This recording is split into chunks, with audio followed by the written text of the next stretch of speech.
donde hay mucha expectativa con respecto al diálogo nacional, a los acercamientos que se han dado entre los gobiernos de Estados Unidos y de Venezuela. Y por supuesto que quiero comenzar a conversar por allí porque se ha cambiado completamente el tablero de la política venezolana y también ha cambiado el panorama internacional.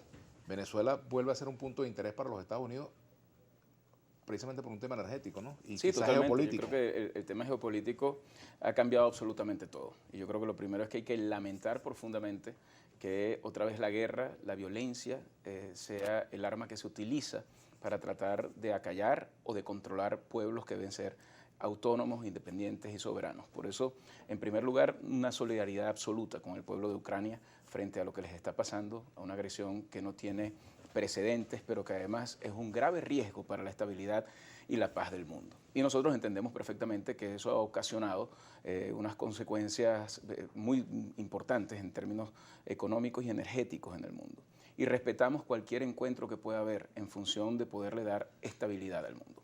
Pero también es muy importante recordar que los venezolanos estamos pasando por calamidades muy grandes, que hemos tenido ya muchos años, 23 años, con una misma gente gobernando el país y con unos resultados que son claramente negativos. Ahora, ¿no estaríamos hoy en día, Tomás, en una calamidad similar a la que viven los ucranianos si se hubiese hecho realidad el sueño de algunos opositores que plantearon la posibilidad de una intervención militar, de quienes planificaron la Operación Gedeón, que plantearon que todas las opciones estaban sobre la mesa, creyendo que iban a venir las tropas norteamericanas a resolver el problema aquí, a resolver entre comillas? Mira, yo lo que creo es que lo que ha pasado en Ucrania es un mensaje muy claro de lo que no debe ocurrir jamás en ningún país y por lo tanto es muy importante que nosotros busquemos mecanismos para poder encontrar que Venezuela pueda tener una normalización democrática y una normalización económica, que los venezolanos podamos tener de nuevo derechos, que los venezolanos podamos vivir libremente y escoger quién nos gobierna y que podamos tener oportunidades también para progresar en un país donde la economía pueda crecer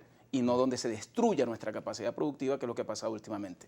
Por eso, a mí me parece que nunca debió haberse suspendido la negociación y el diálogo que ya se había iniciado en México, que a diferencia de otras experiencias que se habían dado en el país, esta buscaba tener reglas y normas mucho más claras, que tenía y que tiene el acompañamiento aún internacional y que puede permitir que en poco tiempo podamos llegar a acuerdos sobre el cambio democrático en el país y la estabilidad para Tomás, los venezolanos. Fíjate, ¿cuáles serían los errores del gobierno que llevaron a la paralización de ese diálogo y cuáles serían los errores de la oposición que también contribuyeron a lo mismo? Pero yo creo que los errores principales es utilizar el diálogo como un mecanismo para aumentar el poder, para correr la arruga, para engañar y no para solucionar, que no haya disposición real a llegar a acuerdos. Yo creo que eso es un gran error.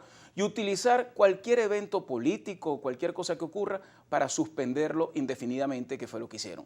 En el caso de la oposición hace falta, por supuesto, mucha más cohesión, una cohesión que permita que tengamos una estrategia todos común en función de los problemas de los venezolanos, no de las aspiraciones nuestras de cómo resolver, ni quién puede salir capitalizando lo que allí ocurra, sino cómo el venezolano común es el que ve que ese diálogo y esa negociación entre personas que piensan muy distinto puede resultar en un mecanismo en el cual podamos resolver nuestros problemas, pero también podamos tener las garantías que nunca más tendremos gente que quiera controlar abusivamente el poder sin entender que los venezolanos son los que tienen la última palabra y son los que tienen que tener derecho de elegir su destino y su futuro. Fíjate, Tomás, quizás la propia dispersión opositora, la falta de una estrategia común, las divisiones internas, las pugnas por la hegemonía dentro de la oposición, también han debilitado la posibilidad de que el diálogo prospere. Yo diría que ese es un elemento que no se puede dejar por fuera a la hora de cualquier análisis.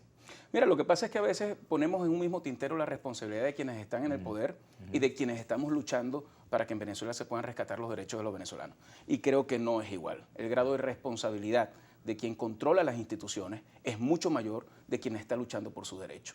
Y por supuesto que todos los errores son criticables, pero no los pongamos en una misma balanza. No, yo no digo que sean iguales, pero evidentemente es un elemento que está allí presente, ¿no? No pesan lo mismo y al final yo lo que creo es que esto que está ocurriendo puede ser una oportunidad, Vladimir, para que lleguemos a acuerdos concretos, donde se entienda que al final la alternancia, las instituciones autónomas, un sistema judicial que sí funcione, los derechos de los ciudadanos garantizados, instituciones que además defiendan los intereses del país y cumplan con la Constitución son muy importantes, y las garantías económicas también son fundamentales. Todo eso puede confluir en una misma mesa si entendemos perfectamente que no deben haber cartas debajo de la manga y que al final nuestro único interés sea el venezolano. Porque a veces yo siento, cuando se suspende este diálogo, como lo ha hecho quienes están en el poder, el régimen que hoy gobierna Venezuela, lo suspenden y al final pareciera que no les importa la calamidad que están viviendo los venezolanos.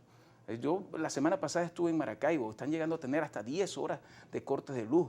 En Barinas y Mérida llegan a 12, 14 horas sin luz. El problema de la gasolina es un tema terrible. Y entonces, ¿por qué no preocuparnos por lo que a ellos les está pasando? Entendiendo que en Venezuela no va a haber normalización económica sin normalización democrática, porque para que una persona progrese, tenga su negocito y ese negocito pueda funcionar en el tiempo, tiene que tener garantía de que no va a llegar ningún bravucón como pasaba en el Zulia hace poco y te quita el negocio, te lo expropia y se lo entrega a quienes son sus amigos o se convierten en socios de ellos.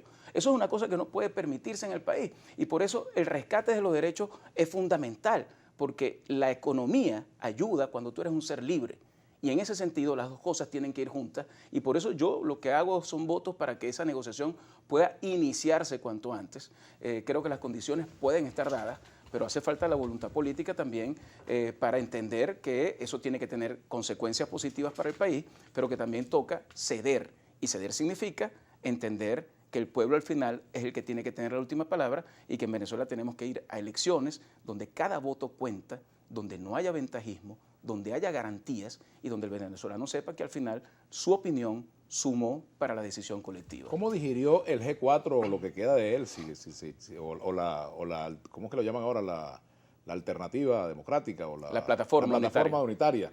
¿Cómo digirieron ustedes la noticia del diálogo entre Maduro y Estados Unidos? Mira, yo creo que con respeto absoluto al derecho que tienen las administraciones soberanas como la de Estados Unidos a fijar posiciones de este tipo, creo que es muy importante lo que se comunicó públicamente por parte de ellos. Pero lo sintieron así como un marido engañado, se sintieron como... Mira, yo creo que fue muy importante que ellos hayan dicho que para ellos es fundamental que exista un diálogo entre los venezolanos, una negociación entre los venezolanos, que México debe reactivarse y que en México podemos llegar a los acuerdos fundamentales que ayuden a que esta situación que estamos viviendo los venezolanos pueda mejorarse. Y en ese sentido, pues yo te diría que lo importante es que ese gesto de comunicación, a pesar de las diferencias que hay, sea también un ejemplo para que nosotros los venezolanos entendamos que una negociación entre venezolanos es lo que corresponde, y que al final el destino del país no va a depender de un país ajeno, sino de lo que nosotros seamos capaces de construir. Pero fíjate que buena parte del liderazgo opositor,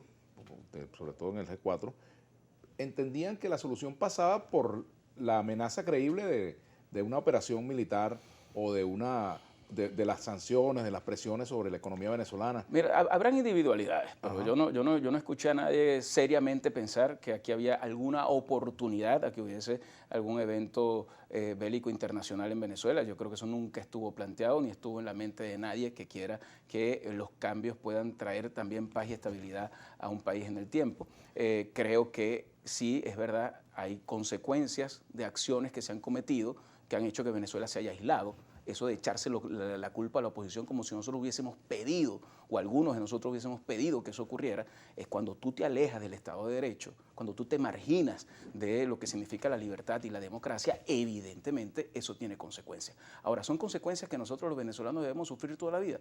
Yo creo que no. Yo creo que la cubanización del país sería lo peor que nos pueda pasar, que pasemos 60 años con los mismos gobernantes. Si ya tenemos 23 y lo han hecho tan mal, lo que tenemos que ver es cómo logramos que salgan y que podamos elegir un nuevo gobierno. Eso es lo que corresponde. Ahora, que vayamos a tener unas restricciones económicas de por vida, como la tienen los cubanos, tampoco. Pero para eso hace falta, primero, madurez política. Segundo, entender que uno no está en el poder de por vida, que siempre es efímero, que siempre es circunstancial, y que al final el poder sirve para servir a la gente y no para ser dueños de un país. Y en ese sentido, un proceso de negociación puede ayudar muchísimo a que el país pueda normalizarse en términos democráticos y en términos económicos. Me voy a la pausa con este comentario de Pedro Itiago Camejo. Una reflexión teórica temprana, Vladimir, inspirado en Niccolò Machiavelli. Quien tiene el poder tratará de conservarlo, quien no lo tiene tratará de arrebatárselo. así son las cosas, como diría Oscar Yáñez. No Vamos a la pausa. Bueno, cuando hay reglas claras se sabe que no es así. Bueno, pero es la lógica de la lucha por el poder cuando entran dos fuerzas que no tienen otra forma sino tratar de imponerse una a la otra o la otra a la una. Pero bueno, a la una volvemos. Vamos a hacer la pausa.